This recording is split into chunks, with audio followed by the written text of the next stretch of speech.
Assalamu alaikum wa rahmatullahi wa barakatuh. Tracing changes through 1,000 years. വർഷങ്ങൾക്ക് മുമ്പ് ഇന്ത്യയെ ഒരു അറബി ചരിത്രകാരൻ അൽ ഇദ്രീസി വരച്ച മാപ്പാണ് ഈ കാണുന്നത്. വളരെ പഴക്കമുള്ള ഒരു മാപ്പായതുകൊണ്ട് ഒരു അറബി പേരുകളും അതുപോലെ ശ്രീലങ്ക പോലുള്ള ഇന്ത്യയുടെ താഴ്ഭാഗത്ത് വന്നതും കുറച്ച് മുകൾ ഭാഗത്തായിട്ട് ഒക്കെയാണ് ഇതിൽ വന്നിട്ടുള്ളത്. കാർട്ടോഗ്രഫി എന്ന് പറഞ്ഞാൽ മാപ്പുകളെ പറ്റി ഉള്ള പഠനം, മാപ്പുകൾ നിർമ്മിക്കുന്ന ആളാണ് കാർട്ടോഗ്രാഫർ. ഇതൊക്കെ വരുന്നതിന് മുമ്പാണ് അൽ ഇദ്രീസി 12ാം നൂറ്റാണ്ടിൽ ഇന്ത്യയെ ഇങ്ങനെ വരഞ്ഞത്. അതിനുശേഷം വന്ന കാർട്ടോഗ്രാഫർ, ഫ്രഞ്ച് കാർട്ടോഗ്രാഫർ 1720 ഇന്ത്യയെ വരഞ്ഞ രൂപമാണ് ഇത്. ഇതിനു മുമ്പ് ഇത്രത്തോളം ഡീറ്റെയിലായ വിവരങ്ങൾ ലഭിക്കുന്നതിന് മുമ്പ് 1154 അൽ ഇദ്രീസി എന്ന് പറയുന്ന പ്രമുഖ ചരിത്രകാരൻ ഇങ്ങനെ അറബി പേരുകളൊക്കെ വെച്ച് ഇന്ത്യയെ വരച്ച് കാണിച്ചത്. ശ്രീലങ്ക ടോപ്പ് ഭാഗത്ത് വന്നു, ഇവിടെ ശ്രീലങ്ക താഴ്ഭാഗത്ത് വന്നു. 600 വർഷങ്ങൾ കൊണ്ടുണ്ടായ മാറ്റങ്ങളാണ്. ഉത്തർപ്രദേശിന് അന്ന് പേര് കനൂജ് എന്നാണ്. അതുപോലെ ഒരുപാട് മാറ്റങ്ങൾ അതിനുശേഷം ലോകത്ത് വന്നു. ഇന്ത്യയിലേക്ക് വന്ന യൂറോപ്യന്മാരൊക്കെ ആശ്രയിച്ചത് ഈ മാപ്പാണ്. അതും ഒരുപാട് പഴക്കങ്ങൾ ഉണ്ട്. ഗംഗാ നദിയുടെ ഭാഗങ്ങൾ, അങ്ങനെ അക്യുറസി, കൃത്യത ഒക്കെ ഈ മാപ്പുകളിൽ കുറവാണ്. പിന്നീട് കാലക്രമത്തിൽ കാർട്ടോഗ്രഫി വ്യത്യാസം വന്നു, പുരോഗതി വന്നു, അതിനനുസരിച്ച് മാറ്റങ്ങൾ വന്നു. കാലങ്ങൾ മാറുന്നതിനനുസരിച്ച് ഇൻഫർമേഷൻ മാറുകയാണ്. പണ്ട് ബോംബെ എന്ന് പറഞ്ഞ സ്ഥലം ഇപ്പം മുംബൈ എന്നറിയപ്പെടാൻ തുടങ്ങി. ഭാഷയിൽ വാക്കുകളുടെ അർത്ഥങ്ങൾക്ക് വരെ മാറ്റങ്ങൾ സംഭവിച്ചു.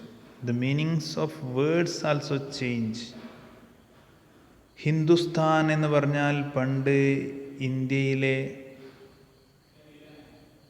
ഒരു പ്രത്യേക ഭാഗത്തിന് പറയുന്ന പേരായിരുന്നു ഹിന്ദുസ്ഥാൻ.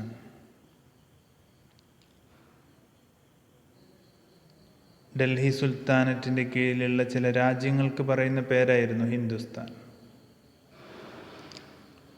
പിന്നീട് അത് മാറി. ബാബർ ഹിന്ദുസ്ഥാൻ എന്ന വാക്ക് ഇന്ത്യയുടെ മൊത്തം ഭാഗത്തെ ഉപയോഗിച്ചുകൊണ്ട് ഇന്ത്യയുടെ ഭൂപ്രകൃതിക്ക് പേരായിട്ട് ബാബർ ഹിന്ദുസ്ഥാൻ എന്നുപയോഗിച്ചു.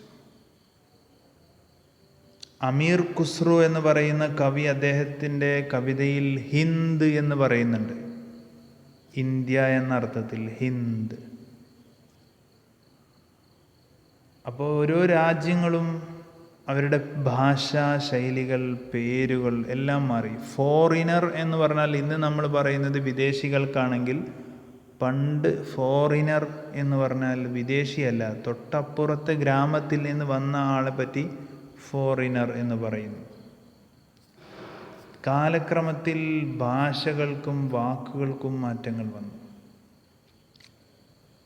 ഇതേപോലെ ഹിന്ദിയിൽ പരദേശി, പർദേശി എന്ന് പേരുണ്ട്, അജ്നബി എന്ന് പേരുണ്ട്. ഇതൊക്കെ ഫോറിനർ എന്ന വാക്കിൻ്റെ വകഭേദങ്ങളാണ്.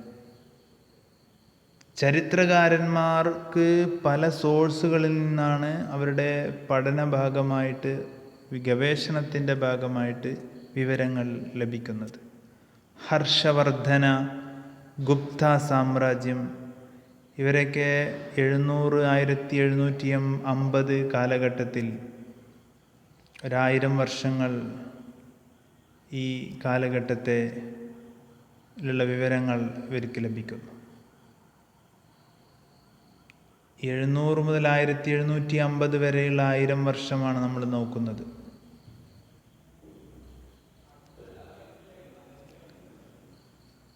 നാണയങ്ങൾ നോക്കിയാണ് ചരിത്രകാരന്മാർ രേഖകൾ കണ്ടെത്തുന്നത്.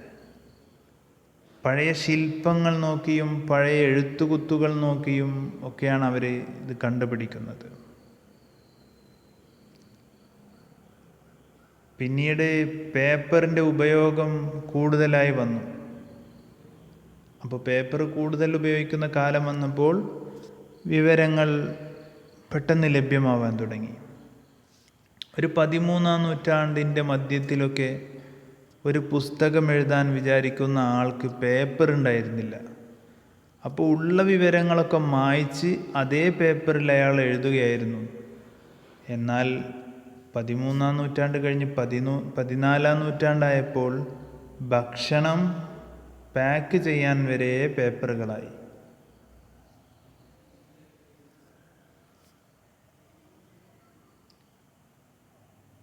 ഇഷ്ടംപോലെ പേപ്പറുകൾ ലഭ്യമായി. ഭരണാധികാരികൾ അവരുടെ ഡയറികൾ എഴുതാൻ, കത്തുകൾ എഴുതാൻ, യോഗീവര്യന്മാർ അവരുടെ എഴുത്തുകുത്തുകൾ എഴുതാൻ, കോടതികൾക്ക് അവരുടെ സ്ക്രിപ്റ്റ് എഴുതാൻ, നികുതികൾ എഴുതാൻ ഒക്കെ പേപ്പറുകൾ ഉപയോഗിക്കാൻ തുടങ്ങി. 14-ാം നൂറ്റാണ്ടായതോടുകൂടി ക്ഷേത്രങ്ങളിൽ ഉപയോഗിക്കാൻ തുടങ്ങി. ഭരണാധികാരികൾ ലൈബ്രറികൾ, മറ്റു ശേഖരണങ്ങളിലൊക്കെ പേപ്പറുകൾ ഉപയോഗിക്കാൻ തുടങ്ങി. എല്ലാവിധ ഡോക്യുമെൻസും സൂക്ഷിക്കുന്ന സ്ഥലമാണ് ആർക്കീവ്. അവിടെയൊക്കെ പേപ്പറുകൾ ഉപയോഗിക്കാൻ തുടങ്ങി. റെക്കോർഡുകളൊക്കെ സൂക്ഷിക്കുന്ന സ്ഥലങ്ങളിലൊക്കെ പേപ്പറുകൾ ഉപയോഗിക്കാൻ തുടങ്ങി. ഇത് ചരിത്രത്തിന് വലിയ ഗുണം ചെയ്തു. ചരിത്രരേഖകളായി മാറി ഈ പേപ്പറുകളെല്ലാം.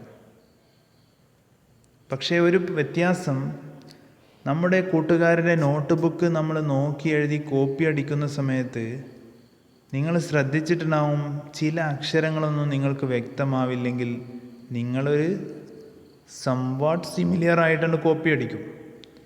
ഇതുപോലെ ഈ പഴയ രേഖകൾ പകർത്തി എഴുതുന്ന ആളുകൾക്കും എഴുതുമ്പോൾ ചെറിയ വ്യത്യാസങ്ങൾ വരും.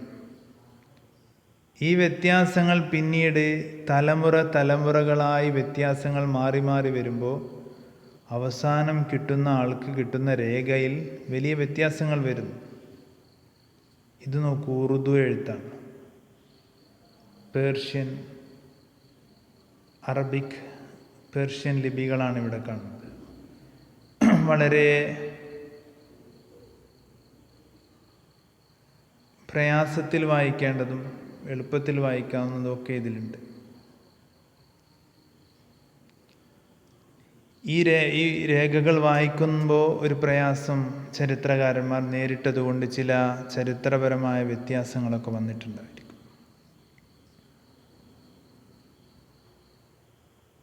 സിയാഉദ്ദീൻ ബറാനി 1356 ചരിത്രരേഖകളൊക്കെ എഴുതാൻ തുടങ്ങിയത്.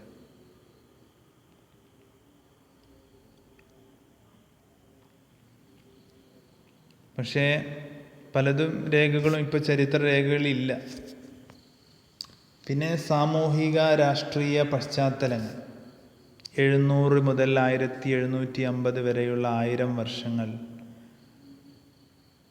ചരിത്രപരമായ ഒരുപാട് പുരോഗതികളും മാറ്റങ്ങളും ടെക്നോളജിക്കൽ വ്യത്യാസങ്ങളും ഒക്കെ ഉണ്ടായി. പേപ്പർ ഉൽപാദന രംഗത്ത്, ഭക്ഷണ രീതിയുടെ രംഗത്ത് പുതിയ പുതിയ ഭക്ഷണങ്ങൾ വന്നത്, പുതിയ പുതിയ കണ്ടുപിടുത്തങ്ങൾ വന്നത്, വ്യത്യസ്ത ആശയങ്ങൾ ജനിച്ചത്, സാമൂഹിക രാഷ്ട്രീയ സാഹചര്യങ്ങൾ മാറിയത്, ഇതൊക്കെ 5, 6, 7 പാഠങ്ങൾ നിങ്ങൾ പഠിക്കും. വലിയ മൊബിലിറ്റി, വലിയ മാറ്റങ്ങൾ, ചലനാത്മകത ഈ കാലഘട്ടത്തിലുണ്ടായി. വ്യത്യസ്തമായ അവസരങ്ങൾ, ഒരുപാട് സാമ്പത്തികമായ പുരോഗതികൾ, സാധ്യതകൾ ഒക്കെ ഈ കാലത്തിന് സൗഭാഗ്യമായി ഉണ്ടായി. രജപുത്രന്മാരുടെ കാലഘട്ടം തന്നെയാണ് വലിയ ഒരു പ്രധാനപ്പെട്ട കാലഘട്ടം. രജപുത്സ് എന്ന പേരിൽ അവരുടെ ക്ഷത്രിയ ജാതിക്കാരായ പോരാളികളെ അറിയപ്പെട്ടിരുന്ന പേരാണ് രജപുത്സ്.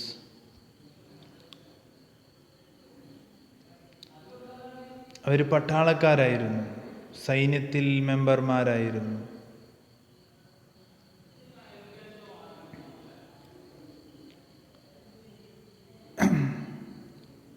കവികളും കൊട്ടാര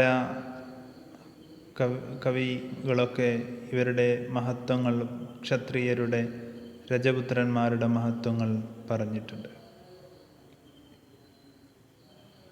അതുപോലെ മതങ്ങൾ മറാത്ത, സിഖ്, ജാട്ട്, അഹോംസ്, കായസ്ഥാസ് ഇങ്ങനെയുള്ള ജാതികളെല്ലാം ഒരു രാഷ്ട്രീയപരമായ പുരോഗതിയിലേക്ക് ഈ കാലഘട്ടത്തിൽ വന്നു. കാടുകൾ വെട്ടിത്തെളിക്കുകയും കൃഷിയോഗ്യമാക്കുകയും കൃഷി വലിയ തോതിൽ പുരോഗമിക്കുകയും ഹാബിറ്ററ്റായി താമസ സ്ഥലങ്ങളുമായി ഒരുപാട് സ്ഥലങ്ങൾ മാറുകയും ചെയ്തു ഈ ഗുപ്തന്മാരുടെ കാലഘട്ടത്തിൽ. കൃഷിക്കാർ ധാരാളം കൃഷിഭൂമി ഉപയോഗിക്കാൻ തുടങ്ങി. മാർക്കറ്റുകൾ വന്നു, ക്ഷേത്രങ്ങൾ വന്നു, പുരോഹിതന്മാർ, ഇതെല്ലാം ഈ കാലഘട്ടത്തിൽ വന്ന മാറ്റങ്ങളാണ്. കൃഷിക്കാരുടെ പുരോഗതി വന്നു. കൃഷിക്ക് മൃഗങ്ങളെ ഉപയോഗിക്കാൻ തുടങ്ങി. കൃഷി ചെയ്യുന്ന ആളുകൾ തന്നെ ചില ജാതികളും സബ് കാസ്റ്റുകളും ഒക്കെയായി മാറി. മുന്നിൽ നിൽക്കുന്നവർ വലിയ ജാതിയും താഴെ നിൽക്കുന്നവർ കീഴ്ജാതിയുമൊക്കെയായി മാറി. ചില ജാതികൾ ചില ഭാഗത്ത് പ്രധാന ജാതിയായും ചില ഭാഗത്ത് താഴ്ന്ന ജാതിയായും ഒക്കെ ഉണ്ടായിരുന്നു. ഏരിയക്കനുസരിച്ച് ജാതികളുടെ നിയമങ്ങൾ, അവരുടെ റൂൾസ് ആൻഡ് റെഗുലേഷൻസ് ഒക്കെ വ്യത്യാസം വന്നു. ജാതി പഞ്ചായത്തുകൾ ഉണ്ടായിരുന്നു. ചില ഗ്രാമങ്ങളിൽ പ്രത്യേക നിയമങ്ങൾ ഉണ്ടായിരുന്നു. നമ്മുടെ റൂൾ ഓഫ് ലോ എന്ന് പറയുന്നതൊക്കെ വരുന്നതിന് മുമ്പ് ഓരോ സ്ഥലത്തും ഓരോ നിയമങ്ങളായിരുന്നു. അതുപോലെ ഓരോ സ്ഥലത്തും സാമ്രാജ്യങ്ങൾ ഉണ്ടായിരുന്നു. മുഗൾ സാമ്രാജ്യം, തുഗ്ലക് സാമ്രാജ്യം, ചോള സാമ്രാജ്യം, ഇതൊക്കെ നമുക്ക് പഠിക്കാനുള്ളതാണ്. ഗിയാസുദ്ദീൻ ബാൽബൻ ഡൽഹി സുൽത്താനായിരുന്നു. അദ്ദേഹത്തെ പുകഴ്ത്തുന്ന ഒരു സംസ്കൃത പ്രശസ്തി ഉണ്ട്, സംസ്കൃത് പ്രശസ്തി ഉണ്ട്. അതിൽ അദ്ദേഹം ഒരു വലിയ സാമ്രാജ്യത്തിൻ്റെ ഭരണാധികാരിയായിരുന്നു, ഗിയാസുദ്ദീൻ ബാൽബൻ എന്ന് പറയുന്നുണ്ട്. ബംഗാൾ മുതൽ ഗസ്നി വരെ, അഫ്ഗാനിസ്ഥാൻ വരെ നീണ്ടു കിടക്കുന്ന, പടിഞ്ഞാറ് അഫ്ഗാനിസ്ഥാൻ വരെ നീണ്ടു കിടക്കുന്ന, കിഴക്ക് ബംഗാൾ ഗൗഡ മുതൽ ഗജാന എന്ന് പറയുന്ന ഗസ്നി വരെ നീണ്ടു കിടക്കുന്ന സാമ്രാജ്യം. അതുപോലെ ദ്രാവിഡ സാമ്രാജ്യം സൗത്ത് ഭാഗത്തേക്ക്, കേരളം, കർണാടക, മഹാരാഷ്ട്ര, ഗുജറാത്ത് ഒക്കെ ഉൾപ്പെടുന്ന സാമ്രാജ്യമായിരുന്നു സുൽത്താൻ്റേത്. വലിയ ആധിപത്യം തന്നെ ആ കാലഘട്ടത്തിൽ ഉണ്ടായിരുന്നു. 1318 കവിയായ അമീർ ഖുസ്രു കവിതയിൽ പറയുന്നുണ്ട്, വ്യത്യസ്ത ലാംഗ്വേജുകളാണ് ഇവിടെ ഉണ്ടായിരുന്നത്. ഓരോ നാടിനും ഓരോ ഭാഷ.